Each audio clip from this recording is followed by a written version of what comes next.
প্রিয় দর্শক, আজকের বিষয় কেন বেশিরভাগ নারী অতৃপ্ত থেকে যান।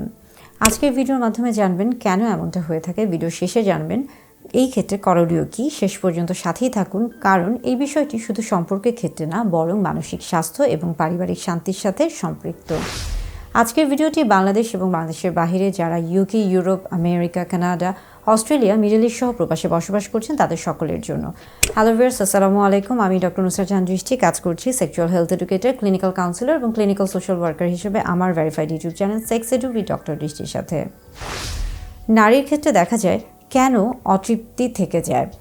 বেশিরভাগ ক্ষেত্রে দেখা যাচ্ছে যে নারীরা অনেক ধরনের মানসিক চাপে থাকেন।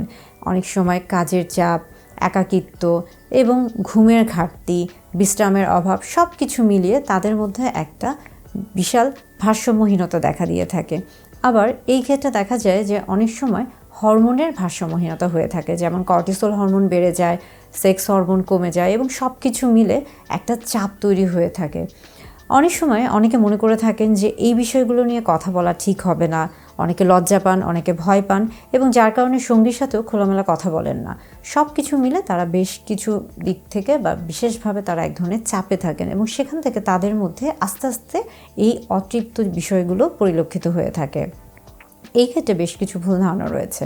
অনেকে মনে করে থাকেন এটা বয়সের সাথে সাথে হওয়া খুবই স্বাভাবিক বিষয়। এটা স্বাভাবিক বিষয় না, বরং যদি এটাকে খেয়াল করা না হয়ে থাকে তাহলে এটা পরবর্তীতে অনেক ধরনের সমস্যা করতে পারে। অনেকে মনে করে থাকেন নারীর ক্ষেত্রে তৃপ্ত অতৃপ্তর ব্যাপারটা কেন থাকবে। এটাও ভুল ধারণা। নারী এবং পুরুষ উভয়ের ক্ষেত্রে তাদের শরীরের একটা যৌন চাহিদা রয়েছে এবং তাদের সেই চাহিদাটা নিজেদের সর্বোচ্চ তৃপ্তি দিয়ে মেটানোর অধিকার রয়েছে। অনেকে মনে করে থাকেন এটা আস্তে আস্তে ঠিক হয়ে যাবে, এই বিষয় নিয়ে কথা বলা ঠিক না। এমনটাও না। যখন এই জাতীয় কোনো সমস্যা খেয়াল করে থাকবেন তখন অবশ্যই যত দ্রুত সম্ভব আপনার সঙ্গীর সাথে খোলামেলা কথা বলার চেষ্টা করতে হবে এবং পরবর্তীতে যদি এই সমস্যার সমাধান না করা সম্ভব হয়ে থাকে তাহলে কিন্তু অনেক বড় ধরনের সমস্যা তৈরি হয়ে থাকবে। এই ক্ষেত্রে কি করা উচিত? এই ক্ষেত্রে অবশ্যই সঙ্গী দুজনকে, অর্থাৎ স্বামী স্ত্রী উভয়কেই কোয়ালিটি টাইম স্পেন্ড করা উচিত, অর্থাৎ নিজেদের মতো করে সময় কাটানো উচিত। সপ্তাহে অন্তত একদিন নিজেদের মতো করে সময় কাটানো উচিত।